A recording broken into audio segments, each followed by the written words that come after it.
Živijo. A ste že slišali za Khan Academy? Moj današnji gost je človek s podobno zgodbo. Zanimiva je zgodba, da jaz sem v bistvu bil v kontaktu s Khan Academyjem. Je pionir učenja na daljavo, človek, ki je dijakom ponudil brezplačne inštrukcije matematike. Je bil ful dober odziv, mene so pa tam začeli kolegi na faksu ustavljati. A to si ti, a ti si to naredil, wow, a boš še kaj naredil, ne? Nedvomno strokovnjak z izkušnjami, ki bi jih slovensko šolstvo potrebovalo ob naslednji karanteni.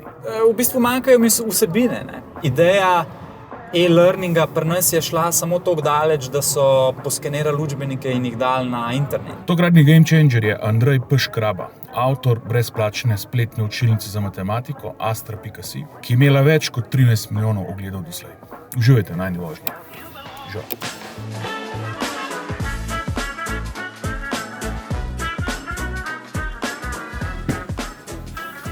Zdravljen. Živijo, zdaj mora tako, nova normalnost.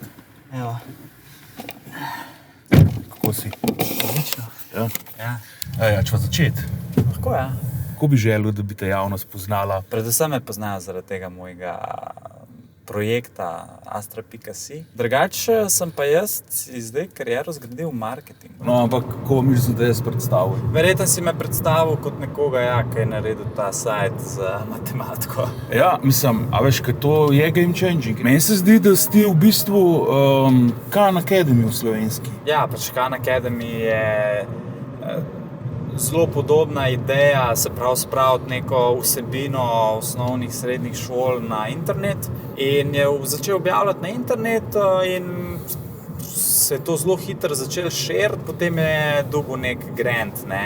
Nekdo mu je $100,000 doniral. A veš, koliko imajo zdaj oni prihodkov? Ne, to pa ne vem. Čez $50 milijonov, pa nekaj čez 200 ljudi. Ja, ampak oni so NGO, ne, to morava povedati. Ja, to donacije. Ja, to... Zanimiva je zgodba, da jaz sem v bistvu bil v kontaktu s Khan Academyjem po moje pol leta potem, ko sem začel. Oni imajo v bistvu tak sistem, 3 nivoji sodelovanja s Khan Academyjem obstajajo. Prvi nivo je, da ti tem njihovim posnetkom dodaš podnapise. Potem druga stopnja je, da čez njihov video posnameš v svojem jeziku, da posnameš v bistvu glas. Potem tretji nivo je pa tako, pa ti sam narediš celo vsebino. Oni so rekli, lej, ti v bistvu si nekdo, ki spadaš v to tretjo kategorijo. Ja. In so rekli, mi ti v bistvu lahko damo to celotno našo platformo in boš ti v bistvu slovenski Khan Academy. Samo veš, pa sem jaz tam kot nek študent brez prihodkov dobil neko, 50-stransko pogodbo, s katero sem uspel razbrati, da v bistvu te posnetki postanejo njihova last in oni lahko pač delajo s tem, kar hočejo. In pa si za svojo podobo. Ja, to pa mi takrat ni bilo všeč, oziroma oni so meni tako, jaz sem njih vprašal, sem rekel, če oni lahko dajo kaj keša, z veseljem bom v Sloveniji jaz Khan Academy, pa so rekli, da ne, da za to morajo pa lokalne, v bistvu te njihovi partnerji morajo sami poskrbeti. Ampak kaj te je pa v osnovi inspiriralo, da se z tega lotil? Jaz sem hodil na ekonomsko fakulteto in glih takrat, ko sem jaz bil, drugi, tretji letnik, se je ta e-learning, se je to ful začenjalo postajati ful popularno. Jaz sem tako malo romantičen glede tega interneta, Tako se mi je ful dobro zdelo, wow, dajmo v bistvu res dajati na internet. In potem sem jaz rekel, pa bom jaz to probal narediti, Bom jaz začel neke take izobraževalne posnetke dajati na YouTube. Moje prve vsebine so bile predavanja mikroekonomije. Je bil ful dober odziv, mene so pa tam začeli kolegi na faksu ustavljati, a to si ti, a ti si to naredil, wow, a boš še kaj naredil, Pa sem razmišljal, če bi več vsebin iz ekonomske fakultete, sam pa sem se za matematiko odločil, ker se mi je zdelo, da je tako, da je bilo to najboljše. Ja. A pa drugače tudi inštruiral matematiko, so tega živo ali? Ne, jaz sem inštruiral takrat malo mikroekonomijo, ampak matematike nisem pa nikoli inštruiral. Jaz sem drugače pogledal par teh matematičnih, kako razlagaš. Jaz dve spoznanji. Eno je to, da jaz po moje ne bi več naredil prvega letnika gimnazije. Ja.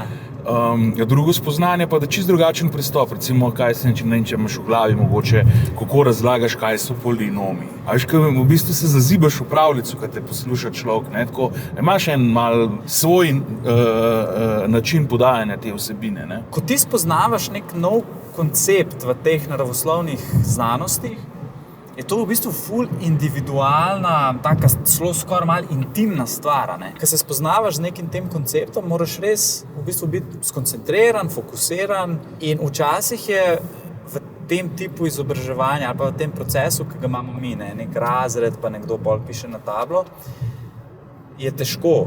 Je lažje potem marsikomu, da to enostavno v nekem svojem tempu si pogleda na računalniku. Ja, koliko ti pa vzame, ne vem, posnet en tak video? Ja, to, kar je na astra.si, to je bilo leto pa pol v bistvu full-time job.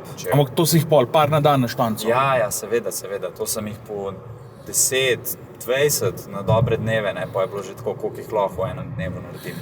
Kako si pa odločil za vsebino? V bistvu se nisem sploh osredotočil na to, da bi bile snovi tako prvi letnik, drugi, tretji, četrti, ampak enostavno, da bi bila to matematika. Se pravi, ti začneš s popolnimi osnovami seštevanja, odštevanja, množenja, deljenja in potem gradiš naprej. Jaz vedno rečem, da v idealnem primeru bi ti šel od začetka, lahko bi si vzel 2 meseca in bi bil čez. Ker mislim, da skupaj vseh ur od začetka je nekje slabih 100 ur. Se lahko malo poigrava pa zaračunava, koliko delovne dobe enega profesorja matematike si oddelal? Ja, to je več profesorjev, sigurno. A so bili te, ki ponujajo inštrukcije? So bili jezni nate zaradi tele Astre? Ne, v bistvu sem jaz zdaj tudi pred kratkim eno raziskavo delal in so v bistvu vsi rekli, da je to super stvar, tako da to v bistvu uporabljajo kot neko dodatno orodje. Ja. Zanimivo, drugače sem malo potipal, jaz imam eno hčino staro 15, prvoletnik v gimnaziji, ne? In je v bistvu celebrity. Ja, sej tudi kakšen mim, kdaj vidim. Kako misliš, da te dojemajo recimo deležniki izobraževalnega sistema? Mislim, da je čist posod je v bistvu so pozitivni odzivi, tudi profesorji, marsikdo to priporoča. No, če bom čisto iskren, čisto na začetku, ko sem jaz to začel delati, sem dobil en tak zelo besen e-mail ene profesorce, ki je rekla, kaj se jaz grem, ne, da tam nekaj sem narobe razložil v enem videu. Ne. Tako da sem pa tisto popravil in šel naprej. A si imel kakšnega recenzenta za sabo, tako da kakšen, ki je res profesor, je malo pogledal pa to? Ne, sem rekel, ni časa zdaj za te recenzije. Ne. A veš, jaz bi tam za en video en teden lahko porabil. Ne.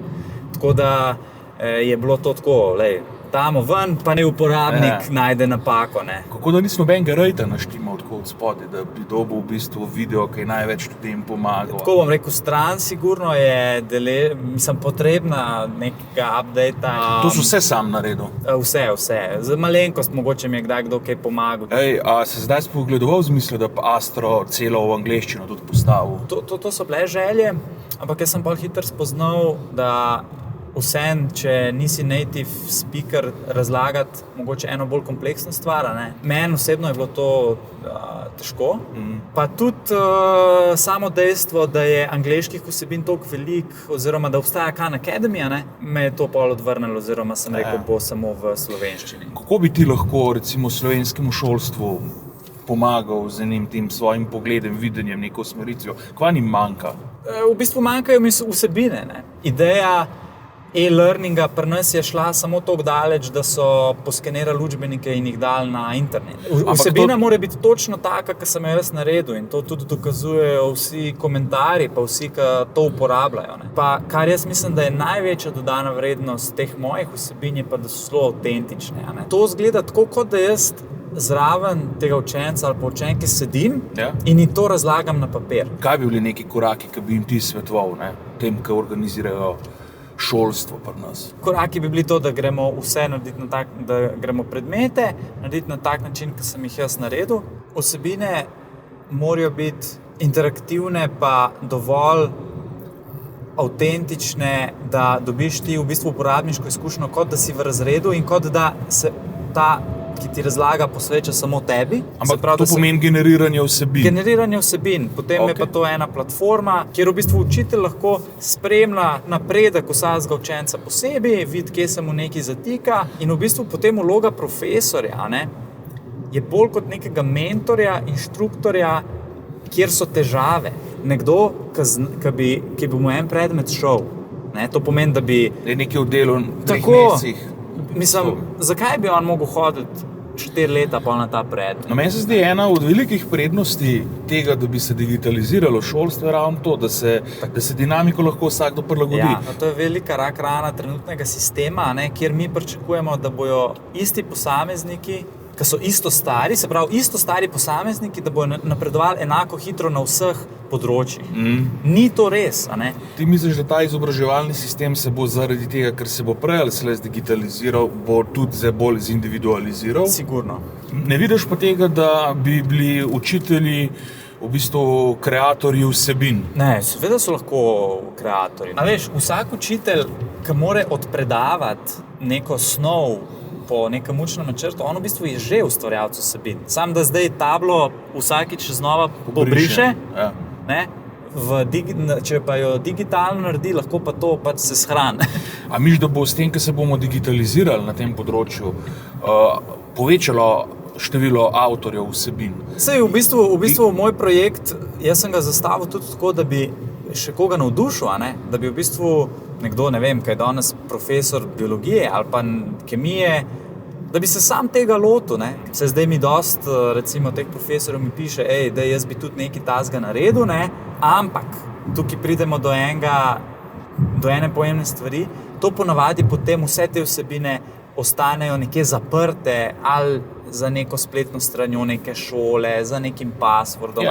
Ni tega, da bi v bistvu profesor rekel, jaz pa to znam razložiti in jaz mislim, da je moja razlaga najboljša, jaz bom to dal kar na internet. Ampak če bi v enem stavku hotel povedati, česa danes šolski sistem ne razume? Ne razume tega, da enako stari posamezniki ne morejo na vseh področjih napredovati enako hitro. Zakaj se tega nisi lotil tako profesionalno? Veš? Odgovor je v tem, da jaz sem pri tem delu blazno užival v kreaciji vsebin, nisem pa v bistvu se toliko zanimal ali pa nisem toliko energije posvečal res neki monetizaciji ali pa biznis delu. E-asistent, ne? Ja. Až to je čisto zasebna pobuda bila. Oni so to razvili, mogli so bili toliko dobri biti, da sem jaz pripravljen za otroke to plačevati. Oni so v bistvu naredili to, mogoče, kaj je takrat meni manjkalo, da so dejansko zelo dobro tržno k temu pristopili, in dejansko šli do šol in to prodali. Ja. Če bi e-asistenta moglo ministrstvo za šolstvo narediti, bi bil 10-krat slabši, pa neprimerno dražji. Prepočasi gre. Vedno, ko pridemo do teh državnih aparatov, so te birokratske zadeve, pa neki roki, pa papirji in pa so vse zavlečene. In zato ta digitalizacija pa traja toliko dolg in pa pride en tak event, kot je bil ta korona, se pa v bistvu vsi ugotovijo, pa se to ni toliko težko. Videl sem pri tebi, da imaš oglase. Ja. Koliko tisti oglasi na astra.si pa na YouTubeu navržejo? Za par dobrih kosil na leto, bi jaz temu rekel. Jaz imam sicer tudi to donatorsko opcijo. To je pa druga stvar, tam vse donacije prinesejo, Google, Microsoft. Jaz, če bi tako procentualno gledal, je oglaševanja nekje 60%, teh donacij 40%. Donatorji, te, ki ti dajo, so tako kakor zakan podjetja? Ne. Ponavadi so to, ali so kakšni starši, ki vidijo, to je pa res super, ki tudi razumejo, zakaj se gre, ki donirajo tam med 2, 5, včasih 10 evrov. To je to. Tukaj sigurno je veliko prostora za take aktivnosti, ki pa moram priznati, nisem dovolj na tem področju naredil. Vsega vprašam, kaj je asociacija za vrhunski produkt? Nvidia, grafične kartice. Procesorska industrija, AMD, Nvidia, Intel, to je... Kaj pa vrhunski marketing? Vrhunski marketing je zame v bistvu uporabniška izkušnja, kjer ti nimaš buyer remorsa. Kjer ti nekaj kupiš Ja? in rečeš, tole je pa bilo vreden vsakega centa, tole je pa toliko dober, A imaš kakšen tak primer? moj avto recimo. Lamborghini. To so sanje, ja, ampak tega, kar imam zdaj, nimam buyer remorsa, ne. Kaj pa zadovoljna stranka? Da priporoča potem naprej, da se hvali v bistvu. Kaj pa je zate dream business? Ne vem, kaj bi tako izpostavil. Po mojem dream business, ne vem, kakšen Lego dizajner, kakšne nove sete dela. To je meni fascinantno, kako te novi seti nastajajo. Da je glede še za te, ki gledajo tele intervjuje moje, en tak navdihujoči stavek povej. Vedno je treba vedeti, komu govoriš. Ja. Če veš, komu govoriš, lahko boljš staviš nek story in potem vse je odvisno od tega storytellinga. Ne. Vse, kar imaš, če imaš nek biznis, če nekaj prodajaš, pol pridemo do teh osnov, ne. Komu pa kaj mu povedati. Hvala ti, bilo mi v veselje. Meni isto, hvala za povabilo.